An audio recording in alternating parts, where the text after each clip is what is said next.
Good. Now we're learning the Dvar Malchut. If you remember last time, we talked about why do certain miracles happen gradually. We see in the Torah that God made a few miracles that happened in a very gradual way. And so also was in our days. There was a miracle that happened in a very gradual way. And two of the miracles that happened in a very gradual way were that in the days of Joshua, when the Jews were coming into the land of Israel, that God made the sun stand still for one day. The date happened to be on the third day of Tammuz. That's going to be next week. The third day of Tammuz. God made the sun stand still.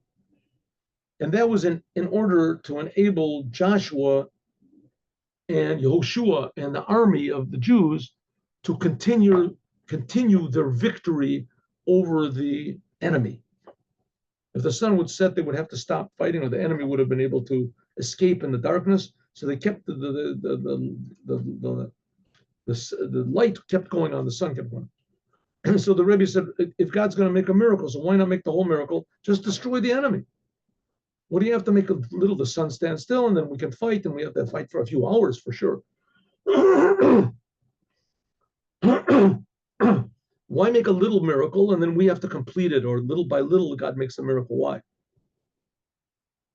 What? Sometimes God makes miracles at one time, right? He drowned all the Egyptians. Right? Okay. Another miracle we see that happened gradually was the miracle with, this was actually before, the miracle with Aaron and his staff. It says that the Jewish people were, how do you say, they were not convinced that Aaron deserved to be the high priest. So Moses said, okay, the heads of each tribe, 12 heads, bring your staff, bring a staff, an almond staff, and we'll put them all into the holy temple. And in the morning, let's see what happens. So they did it. They put it in the morning. There came out the staff of Aaron, and it had flowers and buds and almonds. And the other staffs were bare. So the other staffs were bare. That's the way a staff is supposed to be. It takes a long time for almonds to grow. And not only that, it was detached from the earth, so it shouldn't grow at all. It was a big miracle. The staff of Aaron grew. So the Rebbe says, one second, why did there have to be any more than just almonds? He says the thing of almonds is that it's the fastest growing fruit. That's the job of Aaron, is to bring the blessings down quickly. Blessings of God, to speed up the blessings coming into the world. And that was a sign, the almonds were a sign that Aaron was the deserving one to be the priest. So the Rebbe said, okay, so the thing was almonds, so just have almonds. What do you have to have also? Flowers and buds for the almonds. What for? And the Rebbe is going to say the same thing. He did say the same thing with a miracle that just happened. What is it? I guess now it's 100 years ago, huh? What is it? Yeah, that's right. Almost 100 years ago. The previous Lubavitcher Rebbe was imprisoned, sentenced to death by the communists, and miraculously he was not killed.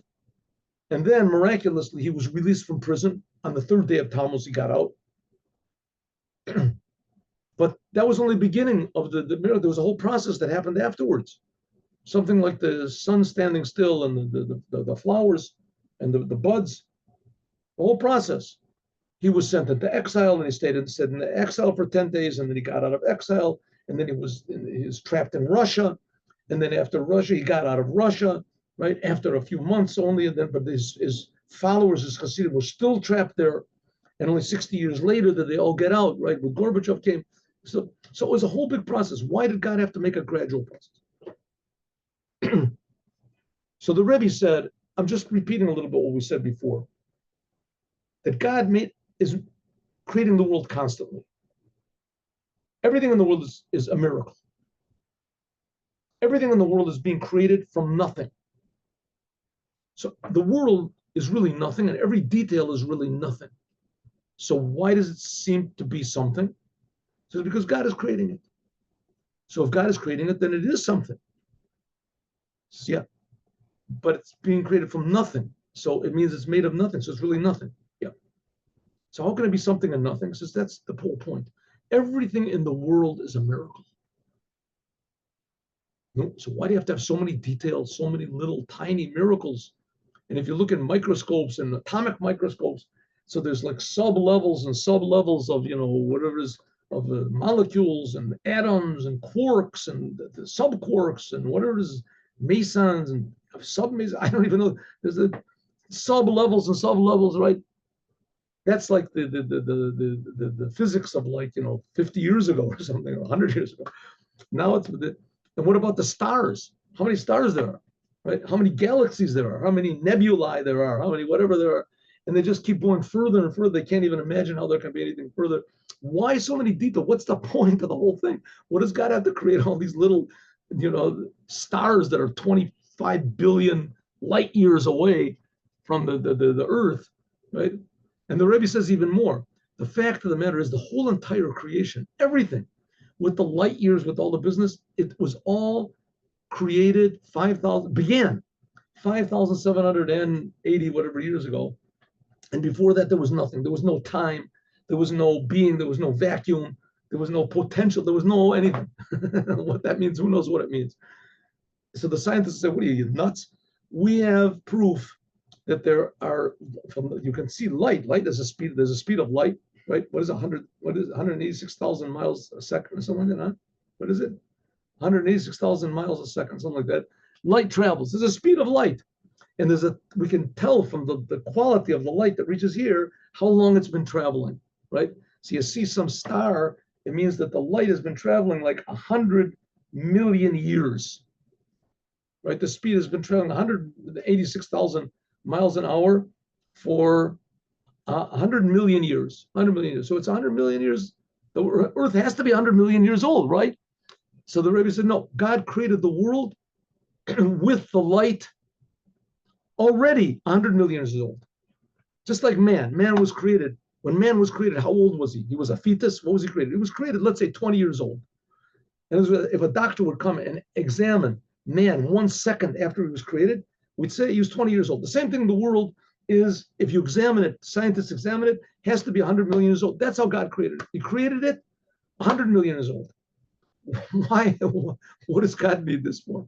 Why in the world would God have to do such things? Why? So the Rebbe says the answer is very simple, because to show God's miracles, to appreciate God, to see that God is not like us. God is infinitely more real and more positive and more practical than we are. We can't create anything. And God is creating all these nebulae and everything. I think I told you, but I think I told you. But anyway, there was a Professor Velvel Green, wonderful man. I met him a few times. He passed away a few years ago, and he was working for NASA, and he was working on a project that tried to discover if there's life on other planets or Mars, and someone told him that that was forbidden according to Judaism. And the Rebbe told him, he asked the Lubavitcher Rebbe, he became a Chabad Chassid. He at first was a normal college professor, total nothing to do with God, nothing to do with religion. God has nothing to do with his topic. You can explain everything without God.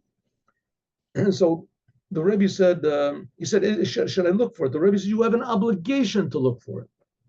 You have an obligation to look for life on other planets. Because if you say that there is no life on other planets, then you're limiting God. And you can't do that. The more details we find about the universe, the more we appreciate the creator of the universe. So that's why God is creating all these details. And that's why these miracles, they didn't just happen one time. It happened little by little. According to this, now we can understand that's the idea of the miracle of the sun standing still in Givon for Joshua. 1 minute, let's make this thing over here. Oh.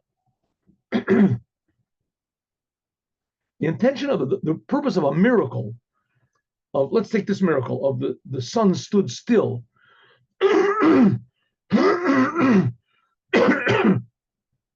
It was not to go totally out of nature. But in the majority of things, the miracle just helped the victory. That the victory itself was in a natural way. Even this war that God fought for the Jews, it had to be in a way of nature. Another example, I mean, was the 6 Day War. I wasn't religious in the 6 Day War, so I don't know. But the 6 Day War, it took 6 days, and we had to use our fighter pilots, and they had to shoot rockets, and things had to be done naturally. The planes had to be refueled, right? It's not that God just blew up everything on his own or just made them disappear like in the 10 plagues in Egypt. We had to fight, and we had to use weapons, and our pilots were certainly in danger.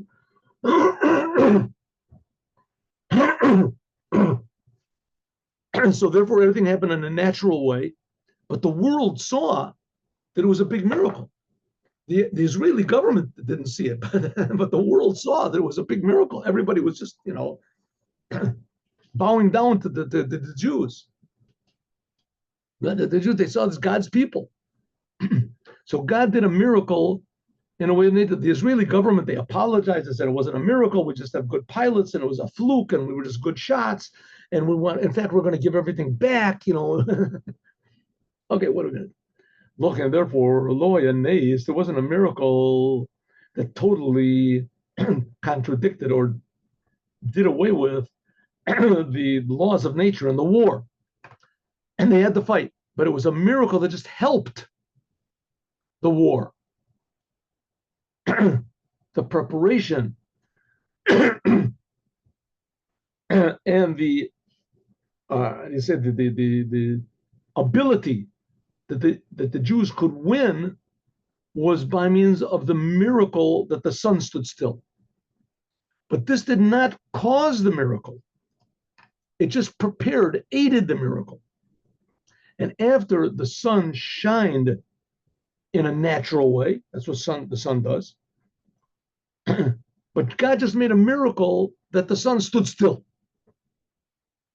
But the sun was naturally shining, sun shines, and the army had to fight. That's the job of this. Joshua and the Jewish people had to run after and fight and destroy the enemy in a natural way. According to this, so even more, it's more logical to say that the miracle itself, that the sun stood still, was in a way that was connected to nature of the path of the sun. What they call it? Sometimes words go away from my mind. I can't. Okay, of the path of the sun. The Atzar lo, the sun stood not just because of the sun and the moon, but also all of the stars in the sky.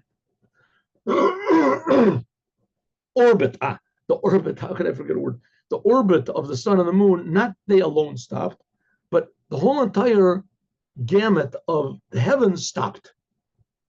Mahalach Galgal Yomi, in other words, the whole entire heavens, they stopped moving around. And all of the stars and the planets which are connected to the sun in any way. So the whole thing froze. And also, this is also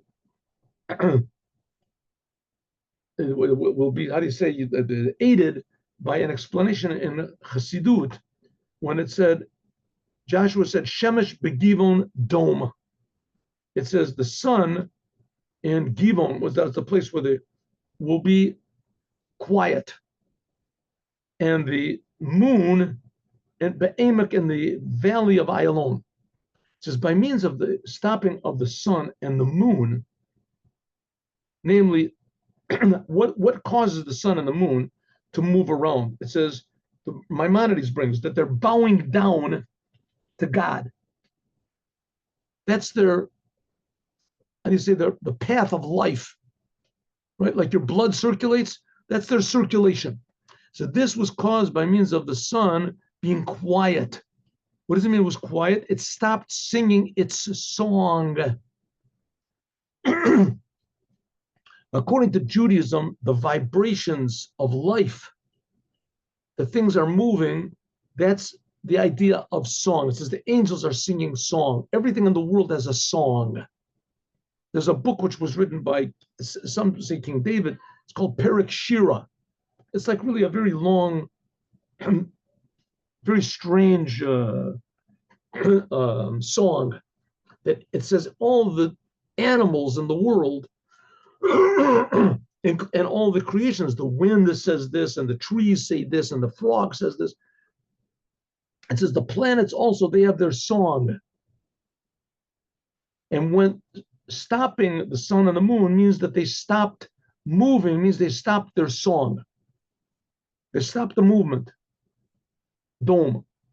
Joshua wanted to stop the flow, the influence, the energy given by the sun and the moon and the constellations to the non-Jews, that with which they warred. The Jewish people were warring. That the non-Jews, they are very influenced by the sun and the moon. I don't know if you know it, but at least I read this. The Hitler, maybe, he was very big into astrology, and he had a whole staff of astrologers that told him what to do.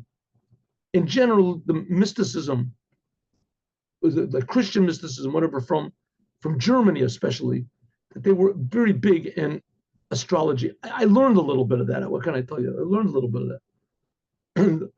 And they were very big into astrology and the effect that the planets have on the world and on people and on the future and everything. And it's right. It's true. The problem is it's not 100% true. It's sort of true. It's true enough that people believe in it. It's forbidden, by the way, for Jews and even non-Jews to depend on the constellations or on palmistry or on a crystal ball, all these things, tarot cards, to tell the future. You're not supposed to depend your future on anything except for God. You can use those things to tell about your personality and your, maybe you have this personality, maybe this type of a job might be better for you or something, but to tell the future is forbidden. But nevertheless, these things definitely do have an effect on the present and on the future. It says one of the things about Abraham that God took him outside, and Rashi says above the stars, that according to Abraham's zodiac, his chart, that he couldn't have any children. And God took him above the stars. Above the stars. So it says, but nevertheless, the non-Jews, they do get power from the sun, the moon, the stars. And with that power, they can defy the Jewish people, and they can defy God also. So it says, by making these stars, the sun and the moon, quiet, is that quieted down, it stopped the flow, the spiritual powers that the enemies of the Jews received. They said by means of this, it also made it possible for the Jews to win the battle. According to this, we can understand more why it says that the sun was quiet. It stopped not just the sun and the moon, but according to this, it stopped all the stars and all the planets. It stopped so that the enemies of the Jews wouldn't get any power from the stars and from the moon. And from this. Now, of course, a normal person can ask a question, come on, really? I mean, God is the boss of everything. So what are we afraid of? A few stars for? God creates the stars. But that's the way God created the world. It said that Moses was afraid of Paro. Was afraid of Paro. It says that Bilam had the same power of prophecy as Moses did. God purposely gave it. And he was able to make trouble for the Jews. Bilam could curse the Jews. And God made a miracle that he wasn't able to. Wasn't able to. But nevertheless, a whole Torah portion is called after him. It was Big miracle. God made a world. The world is not a movie where it's all preset, right? It's all preset. Things are dynamic, things develop. God knows what's going to happen, but that doesn't in any way affect what's happening. By our prayers, we can change everything. By our work, we change everything. But like Moses had to fight this battle. So that's the whole point. The details. God is found in the details. And every detail of the world advertises another aspect of God, even the bad things. And that's going to be the same thing with the miracle of the third day of Tammuz, Tafresh Pei Zayin. Now, I'm guessing, I'm not going to, but it could be that there was never a more evil force in the world than communism. Could be there was nothing more evil. I mean, you can look, there's all sorts of different facts and data, that's available. But as far as this is what I understand, that Stalin killed, we don't know how many people he killed, but up to 50 million people. That's as many as the Nazis killed. But he killed his own people. He killed his own people. And he killed his own people in the name of justice and liberty and progress and equality and brotherhood and love and all these wonderful, wonderful slogans that the communists believe today. There's especially Jews. The campuses are filled with these Jews that are communists, and they really believe in this stuff. It's only failed. But nevertheless, the fact is that they were ruling and they did kill all these people. And a lot of the people were just good, innocent people that was trying to do their right. They killed priests and they killed anybody they could get their hands on, they killed. And they tried very hard and almost succeeded in killing the previous Lubavitcher Rebbe, God forbid. God did forbid. I mean, but even to say anything like, so the previous Rebbe was the Holy of Holies, the ultimate example of good and love and health and happiness for all mankind. And Stalin was exactly the opposite. All he caused was misery and poverty.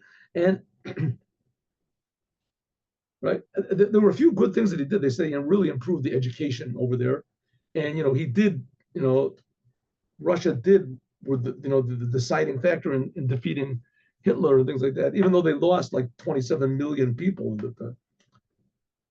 So I guess that he had some redeeming qualities to him. But as far as this one goes, it was the worst. He was the worst of the worst. The previous Rebbe was the best of the best, and he ruled over the Rebbe.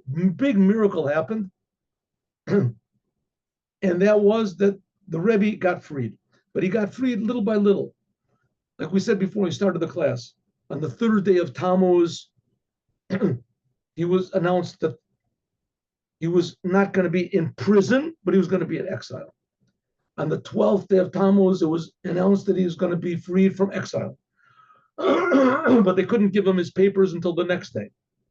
The next day, he got his papers and he was freed from exile, but he was still couldn't leave Russia. And his Hasidim were also imprisoned. A few months later, he got evicted from Russia, but his followers were still in Russia, which was tremendous pain to him. And only 60 years later, when Gorbachev came, did the whole thing finally finish. So it was a whole long process. Okay. B'yachad in the miracle of the third day of Tammuz, which was a miracle which was above nature, there was also how nature itself changed. And nature agreed to the miracle. And especially that in the beginning, this was a miracle which was in nature. They decided to let him go. That wasn't a big miracle. I mean, they just decided. It's not that all of a sudden the prison just cracked open and he was flown out by an angel or something. They made a decision. The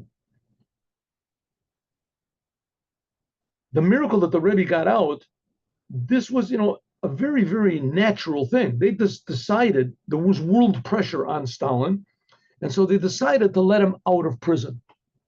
Right? This was a small miracle, especially in relation to the miracle. Let's say the staff of Aaron grew up, or the sun stood still.